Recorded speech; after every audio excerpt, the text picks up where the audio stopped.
Hi, ನಾನು ನಿಮ್ಮ unscripted Sachin Gowda. Guys, ಹೊಸ ವೀಡಿಯೋಗೆ ಎಲ್ರಿಗೂ ಸ್ವಾಗತ. ಏನು ಅಂತಂದರೆ ಗೊತ್ತಿರುತ್ತೆ ಇವತ್ತೆಂದ್ರ ಬಗ್ಗೆ ವೀಡಿಯೋ ಮಾಡ್ತಾಯಿದ್ದೀನಿ ಅಂತ. ಸೊ ನೋಡ್ಬೋದು, ಸುತ್ತ ತೆಂಗಿನ ತೋಟದ ಮಧ್ಯೆ ನಿಂತ್ಕೊಂಡು ವೀಡಿಯೋ ಮಾಡ್ತಾಯಿದ್ದೀನಿ. ಇಲ್ಲೇ ಜೋಳ ಕೊಯ್ಕೊಂಡು ಹೋಗೋಣ ಅಂತ ಬಂದಿದ್ದೆ. ಸೊ ಹಂಗೆ ವೀಡಿಯೋ ಮಾಡಬೇಕು ಅನಿಸ್ತಂತು ಇವತ್ತು ಯಾಕೋ. ಸೊ ಮಾಡ್ತಾಯಿದ್ದೀನಿ, ಬನ್ನಿ ವೀಡಿಯೋ ಸ್ಟಾರ್ಟ್ ಮಾಡಿ. ನೀವಿನ್ನೂ ನನ್ನ ಚಾನಲ್ಗೆ ಸಬ್ಸ್ಕ್ರೈಬ್ ಆಗಿಲ್ಲ ಅಂದರೆ ಈಗ ಸಬ್ಸ್ಕ್ರೈಬ್ ಮಾಡ್ಕೊಳ್ಳಿ ಮತ್ತು ಬೆಲ್ ಐಕನ್ನ ಕ್ಲಿಕ್ ಮಾಡಿ. ಹಾಗೆ ಇನ್ಸ್ಟಾದಲ್ಲೂ ಕೂಡ ಫಾಲೋ ಮಾಡಿ ಹೊಸ ವೀಡಿಯೋಗಳಿಗೆ. ವೀಡಿಯೋ ಸ್ಟಾರ್ಟ್ ಮಾಡಿದೆ. ಸೊ ಗೈಸ್, ನೋಡಿರ್ತೀರ ಈಗ ಸೋಷಿಯಲ್ ಮೀಡ್ಯಾದಲ್ಲಿ ಅಲ್ಲಿ ಇಲ್ಲಿ ಎಲ್ಲ ಫುಲ್ ಕೊಬ್ಬರಿ ರೇಟ್ ಎಲ್ಲ ಗಗನಕ್ಕೆ ಏರಿದೆ. ನಮ್ಮ ಕೊಪ್ಪಳ ಮಾರ್ಕೆಟಲ್ಲಿ ಟಿಪ್ಟೂರು, ತುರುವೇಕೆರೆ, ಅರಸೀಕೆರೆ ಎಲ್ಲ ಕಡೆನೂ ಜನ ಕೊಬ್ಬರಿ ಬಿಡೋಕ್ಕೆಲ್ಲ ಬಿದ್ದುಬಿಟ್ಟವ್ರೆ. ಅಷ್ಟು ರೇಟ್ ಜಾಸ್ತಿ ಆಗಿದೆ. ಯಾಕೆ ಅಂತಂದರೆ ಇದೇ ಫಸ್ಟ್ ಟೈಮ್ 30,000 ಕೇಳಿದ್ರೆ ಕೊಬ್ಬರಿ. ಇದಕ್ಕಿಂತ ಖುಷಿಯಾಗೋ ವಿಚಾರನೇ ಇರೋಲ್ಲ ಫಾರ್ಮರ್ಸ್ಗೆ. ಯಾಕೆಂತಂದರೆ ಅವ್ರು ತುಂಬ ಕಷ್ಟ ಬಿದ್ದು ಬೆಳೆಸಿರ್ತಾರೆ ತೆಂಗಿನ ಗಿಡ ಎಲ್ಲ. ಅದೇನು ಒಂದು ವರ್ಷಕ್ಕೆ ಬರೋ ಬೆಳೆ ಅಲ್ಲ.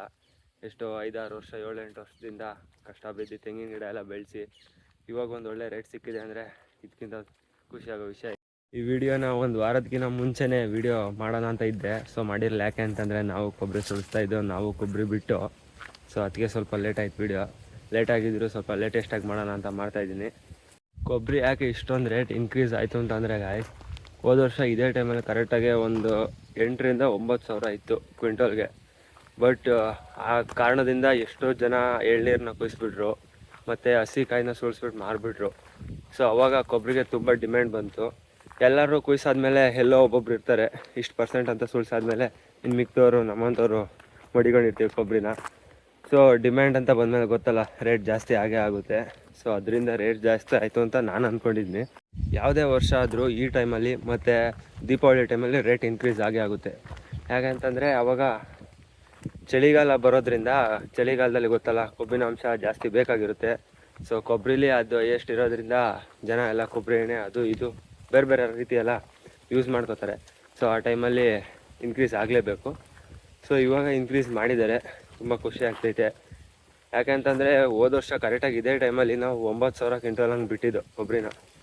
ಇವಾಗ ಅದ್ರ 3 ಬಿಡ್ತಾಯಿದ್ದೀವಿ ಅಂತಂದರೆ ತುಂಬಾ ಖುಷಿ ಆಗ್ತೈತೆ ಗಾಯ್ಸ್. ಆಮೇಲೆ ಕೊಬ್ಬರಿ ರೇಟು ಒಂದೇ ಸಲ ಇಷ್ಟು ಇನ್ಕ್ರೀಸ್ ಆಗೋಕ್ಕೆ ಮೇಯ್ನ್ ರೀಸನ್ ಇನ್ನೊಂದಿದೆ.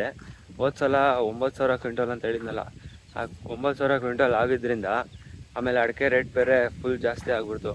ಅದರಿಂದ ಎಷ್ಟೋ ಜನ ನಾನು ಕಂಡಂಗೆ ನಮ್ಮೂರಲ್ಲೂ ಸಹ ತೆಂಗಿನ ಗಿಡ ಎಲ್ಲ ಕಡ್ದಾಕ್ಬಿಟ್ಟು ಅಡಿಕೆ ಗಿಡ ನೆಡೋಕ್ಕೆ ಸ್ಟಾರ್ಟ್ ಮಾಡ್ಕೊಂಡ್ರು. ಫುಲ್ಲು ಹೆಂಗೋ ದುಡ್ಡೆಲ್ಲ ಬರ್ತಾಯಿತ್ತಲ್ಲ ಅಡಿಕೆ ಗಿಡದಲ್ಲಿ. ಸೊ ಅದನ್ನ ನೆಡೋಕ್ಕೆ ಸ್ಟಾರ್ಟ್ ಮಾಡ್ಕೊಂಡ್ರು. ತೆಂಗಿನ ಗಿಡ ಎಲ್ಲ ಕಿದಾಕ್ಬಿಟ್ರು.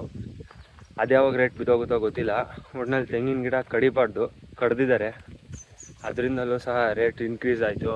ಆಮೇಲೆ ನಮ್ಮ ಟಿಪ್ಟೂರು ಕೊಪ್ಪಳ ಮಾರ್ಕೆಟು ಏಷ್ಯಾದಲ್ಲೇ ನಂಬರ್ 1 ಇರೋದ್ರಿಂದ ಪ್ರೀಮಿಯಂ ಕ್ವಾಲಿಟಿ ಕೊಬ್ಬರಿ ಇಲ್ಲೆಲ್ಲ ಸಿಗೋದು.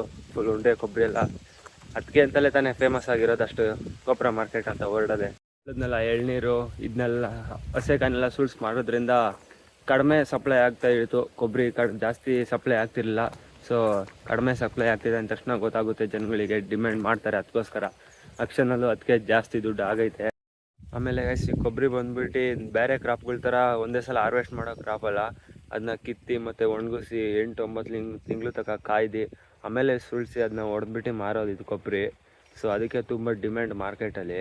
ಆಮೇಲೆ ಗಾಯ್ಸ್, ತೆಂಗಿನ ಗಿಡ ನೆಟ್ಟೋರ್ಗೆ ಯಾವತ್ತೂ ಮೋಸ ಆಗೋಲ್ಲ, ಏನೂ ಆಗೋಲ್ಲ. ಯಾಕೆಂತಂದರೆ ತೆಂಗಿನ ಗಿಡನ ಕಲ್ಪವೃಕ್ಷ ಅಂತ ಕರಿತೀವಿ. ಕಲ್ಪವೃಕ್ಷನ ಪೂಜೆ ಮಾಡೋರು ನಾವು. ನಮ್ಗೆ ಯಾವತ್ತೂ ಕೆಟ್ಟದಾಗಲ್ಲ ಮತ್ತು ಅದರಿಂದಲೂ ಕೆಟ್ಟದಾಗಕ್ಕೆ ಸಾಧ್ಯ ಇಲ್ಲ. ಸೊ ಅದಕ್ಕೋಸ್ಕರ ಈಗ ನೀವು ನೋಡ್ಬೋದು, ಯಾವುದೇ ಬೇರೆ ಬೆಳೆ ಹಾಕಿದ್ರೆ ಅದರಲ್ಲಿ ಆ ಬೆಳೆ ಮಾತ್ರ ಬೆಳಿಬೋದು. ಬಟ್ ತೆಂಗು ಹಾಕಿದ್ರೆ ನೀವು ನೋಡ್ಬೋದು, ತೋರಿಸ್ತೀನಿ ಇಲ್ಲಿ ನೋಡಿ. ತೆಂಗಿನ ಗಿಡ ಹಾಕಿದ್ದೀವಿ, ಮಧ್ಯದಲ್ಲಿ ಜೋಳ ಹಾಕ್ತೀವಿ, ಮತ್ತು ಅಲ್ಲಿ ತೆಂಗಿನ ಗಿಡ ಹಾಕಿದ್ದಾರೆ, ಮಧ್ಯದಲ್ಲಿ ಬಾಳೆ ಹಾಕಿದ್ದಾರೆ. ಇನ್ನು ಬೇರೆ ಬೇರೆ ಥರದ ಕ್ರಾಪ್ಗಳನ್ನೆಲ್ಲ ಬೆಳಿಬೋದು ನಾವು, ಅದಕ್ಕೆ ಬಿಟ್ಟಷ್ಟೇ ನೀರನ್ನ ಬಿಟ್ಕೊಂಡು.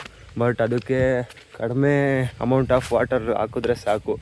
ವರ್ಷಕ್ಕೆ ಇಷ್ಟು ನೀರು ಅಂತ ಬಿಟ್ಟರೆ ಸಾಕು. ಎಲ್ಲ ಕ್ರಾಪ್ಗಳ ಥರ ಎನಿ ಟೈಮ್ ನೀರು ಬಿಡಬೇಕು ಅನ್ನೋದಿಲ್ಲ. ಇಷ್ಟು ನೀರು ಅಂತ ಬಿಟ್ಟು ಗೊಬ್ಬರ ಹಾಕಿದ್ರೆ ಬಿಡುತ್ತೆ ಕಾಯಿ, ಅದರಲ್ಲೇನಿಲ್ಲ. ನೋಡ್ತಾ ಇರ್ಬೋದು ಫುಲ್ ತೋಟ ಎಲ್ಲ. ಆಮೇಲೆ ಗೈಸ್, ನೀವು ಕೇಳ್ಬೋದು ಇಷ್ಟಿಷ್ಟು ದೂರ ಹಾಕಿದ್ದೀರಾ, ಹತ್ರ ಹಾಕಿದ್ರೆ ಇನ್ನೂ ಜಾಸ್ತಿ ಗಿಡ ಹಾಕ್ಬೋದು, ಜಾಸ್ತಿ ಕಾಯಿ ಬಿಡುತ್ತೆ ಅನ್ನೋ ಥರ. ಬಟ್ ನಾವು ಇಷ್ಟು ದೂರ ಹಾಕಿರೋದ್ರಿಂದಲೇ ಕಾಯಿ ಬಿಡೋದು. ಅಷ್ಟು ಹತ್ರ ಹಾಕಿದ್ರೆ ಯಾವುದೇ ಕಾರಣಕ್ಕೂ ಜಾಸ್ತಿ ಬಿಡೋಲ್ಲ ಕಾಯಿ. ಒಂದು ಗರಿ ಇನ್ನೊಂದು ಗರಿಗೆ ತಾಕಬಾರ್ದು, ಆ ಥರ ಹಾಕಬೇಕು ಗಿಡನ ಯಾವತ್ತು. ಗೈಸ್, ನಮ್ಮ ತುಮಕೂರು ಡಿಸ್ಟಿಕ್ದು ಮೇಯ್ನ್ ಕ್ರಾಪ್ ಬಂದ್ಬಿಟ್ಟೆ ಕೋಕೋನಟ್ಟು. ನಮ್ಮ ಕರ್ನಾಟಕದಲ್ಲಿ ಎಷ್ಟು ಕೋಕೋನಟ್ ಬೆಳೆಯೋದು, ಕೊಬ್ಬರಿ ಬೆಳೆಯೋದು ನಮ್ಮ ತುಮಕೂರಲ್ಲೇ, ಅದರಲ್ಲೂ ಟಿಪ್ಟೂರು, ತುರುವೇಕೆರೆ, ಹಳೆ ನರಸೀಪುರ. ಆಮೇಲೆ ಗಾಯ್ಸ್ ಇನ್ನೊಂದು ಏನು ಅಂತಂದರೆ, ಬರೀ ಕೊಬ್ಬರಿ ರೇಟ್ ಇನ್ಕ್ರೀಸ್ ಮಾಡೋದ್ರಿಂದ ನಮ್ಮ ರೈತರಿಗೆ ಎಷ್ಟು ಹೆಲ್ಪ್ ಆಗುತ್ತೆ ಅಂತಂದರೆ, ಕೊಬ್ಬರಿದು ಒಂದು ಕಡೆ ಬಂದರೆ ಕಾಯಿಮಟ್ಟೆ ಅದ್ರದ್ದು ಸಿಪ್ಪೆ ಸುಳಿದಿರ್ತೀವಲ್ಲ ಅದ್ರದ್ದು ಸಹ ರೇಟ್ ಇನ್ಕ್ರೀಸ್ ಮಾಡ್ತಾರೆ, ಮತ್ತು ಚಿಪ್ದು ಸಹ ರೇಟ್ ಇನ್ಕ್ರೀಸ್ ಮಾಡ್ತಾರೆ. ಅದೊಂದು ರೇಟ್ ಇನ್ಕ್ರೀಸ್ ಆಗಿದ್ದರಿಂದ ಈ 3 ರೇಟ್ ಇನ್ಕ್ರೀಸ್ ಮಾಡ್ತಾರೆ, ಗೊತ್ತಾಗ್ಬೋದು, ನೋಡ್ಬೋದು. ಆಮೇಲೆ ನಮ್ಮ ತುಮಕೂರಲ್ಲಿ ಜನಗಳು ಹೆಂಗೆ ಅಂತಂದರೆ, ಅವ್ರ ಮನೇಲಿ ಇಷ್ಟು ಎಕರೆ ಜಮೀನು ಐತೆ ಅಂತಂದರೆ ಇಷ್ಟು ತೆಂಗಿನ ತೋಟ ಅವ್ರು ಇಟ್ಟಿರ್ತಾರೆ. ಯಾಕೆ ಅಂತಂದರೆ ನನಗೆ ಗೊತ್ತಿಲ್ಲ, ಇಟ್ಟಿರ್ತಾರೆ ನನಗೆ ಗೊತ್ತಿರೋ ಪ್ರಕಾರ. ಆದರೆ ಯಾಕೆ ಅನ್ನೋದು ನನಗೆ ಗೊತ್ತಿಲ್ಲ ಅಷ್ಟೇ.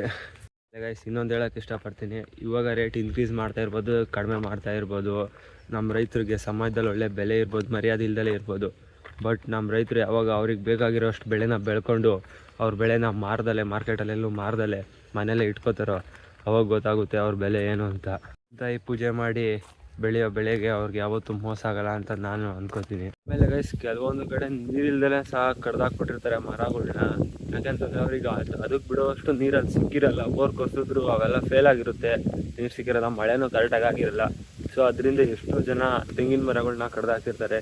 ಹೆಚ್ಚು ಕಮ್ಮಿ 4,000 ಎಕರೆ ನಮ್ಮ ಇದರಲ್ಲೇ ಟಿಪ್ಟೂರಲ್ಲಿ ತುಮಕೂರು ಡಿಸ್ಟಿಕಲ್ಲೇ ಕಡ್ದಾಕಿದ್ದಾರೆ ಅಂತ ನಾನು ಅನ್ಕೊಂಡು. ಅಲ್ಲೇ ಈಗಲಿಂದ ಹಬ್ಬಗಳೆಲ್ಲ ಬೇರೆ ಬೇರೆ ಥರದ ಹಬ್ಬಗಳೆಲ್ಲ ಶುರುವಾಗೋದ್ರಿಂದ ಅದರಲ್ಲಿ ಕೊಬ್ಬರಿ ಎಲ್ಲ ಬೇಕಾಗಿರುತ್ತೆ. ಸೊ ನಮ್ಮ ಕರ್ನಾಟಕದಲ್ಲೇ ಎಷ್ಟು ಬೆಳೆಯೋದ್ರಿಂದ ಬೇರೆ ಬೇರೆ ಸ್ಟೇಟ್ಗಳಿಗೆ, ನಾರ್ತ್ ಇಂಡಿಯಾ ಅಲ್ಲಿ ಇಲ್ಲಿ ಎಲ್ಲ ಕಡೆಗೂ ಎಕ್ಸ್ಪೋರ್ಟ್ ಆಗ್ತಾ ಇರುತ್ತೆ. ಸೊ ಅದಕ್ಕೆ ಈ ಟೈಮಲ್ಲಿ ಇನ್ಕ್ರೀಸ್ ಮಾಡೋರೆ, ದೀಪಾವಳಿಗಿನ್ನೂ ಇನ್ಕ್ರೀಸ್ ಆಗುತ್ತೆ ಅಂತ ಹೇಳ್ತಿದ್ದಾರೆ. ಸೊ ಸದ್ಯಕ್ಕೆ ನಮಗೆ ಇಷ್ಟೇ ಸಾಕು, ಯಾಕೆಂತಂದರೆ 3 ಪಟ್ಟು ಜಾಸ್ತಿ ಆಗಿದೆ. ಇನ್ನೂ ಕಾದ್ರೇನು ಅದನ್ನ ಇದನ್ನಲ್ಲ ಅತಿ ಆಸೆ ಅಂತ ಅಂತಾರೆ. ಸೊ ಅದಕ್ಕೆ ಈಗಿರೋಷ್ಟಕ್ಕೆ ಬಿಡ್ರಿ ಅಂತ ನಾನು ಹೇಳೋಕ್ಕೆ ಇಷ್ಟಪಡ್ತೀನಿ. ಆಮೇಲೆ ಗೈಸ್ ಸುಮ್ಮನೆ ತೆಂಗಿನ ಗಿಡ ನೆಟ್ಟರೆ ಸಾಲದು, ಇಷ್ಟುದ್ದಕ್ಕೆ ಅಲ್ಲಿ ಕಾಯಿ ಕೀಳಬೇಕು, ಬಂದಿರೋ ಕಾಯಿ ಕೀಳಬೇಕು ಅನ್ನೋದು ನೋಡ್ಬಿಟ್ಟು ಕೀಳಬೇಕು. ಮಿಸ್ಸಾಗಿ ಎಳೆ ಕಾಯಿ ಕಿತ್ತರೆ ಅದು ಕೊಬ್ಬರಿ ಆಗೋದೇ ಇಲ್ಲ, ಔಟಾಗಿ ವೇಸ್ಟ್ ಆಗುತ್ತೆ. ಸೊ ಅದರಿಂದ ಕರೆಕ್ಟಾಗಿರೋ ಕಾಯಿ ಕೀಳಬೇಕು ಅಂದರೆ ಅದರಲ್ಲೂ ಪಂಟ್ರೆ ಆಗಿರಬೇಕು. ಆಮೇಲೆ ಇಷ್ಟುದ್ದ ಜವಣಿಲಿ ಕೀಳಬೇಕು ಅಂತ ಅನ್ನೋದು ಮಿಸ್ಸಾಗಿ ತಲೆಗಿಲೆ ಮೇಲೆ ಬಿದ್ದರೆ, ಭುಜದ ಮೇಲೆ ಬಿದ್ದರೆ, ಅಷ್ಟು ಹೈಟಿಂದ ಬಿದ್ದರೆ ಗೊತ್ತಲ್ಲ ಏನಾಗುತ್ತೆ ಅಂತ. ಅಷ್ಟೆಲ್ಲ ಕಷ್ಟಪಟ್ಟು ನಮ್ಮ ರೈತರು ಮಾಡ್ತಾರೆ. ಆದರೆ ಒಂದೊಂದು ಸಲ ಬೆಲೆ ಏರಿಸ್ತಾರೆ, ಕಡಿಮೆ ಮಾಡ್ತಾರೆ, ಏನು ಮಾಡೋಕ್ಕಾಗಲ್ಲ. ರೈತರು ಅಂತ ಹುಟ್ಟ ಮೇಲೆ ಕಷ್ಟಪಡಲೇಬೇಕು. ಸೊ ಗೈಸ್ ಇದನ್ನೆಲ್ಲ ನಾನು ನಿಮಗೆ ಹೇಳಬೇಕು ಅಂತ ಅಂದ್ಕೊಂಡಿದ್ದೆ. ಸೊ ಈ ವಿಡಿಯೋದಲ್ಲಿ ಆದಷ್ಟು ಹೇಳಿದ್ನಿ, ಇನ್ನೂ ಏನಾದರೂ ಇದ್ದರೆ ಮುಂದಿನ ವೀಡಿಯೋದಲ್ಲಿ ಹೇಳೋಕ್ಕೆ ಟ್ರೈ ಮಾಡ್ತೀನಿ.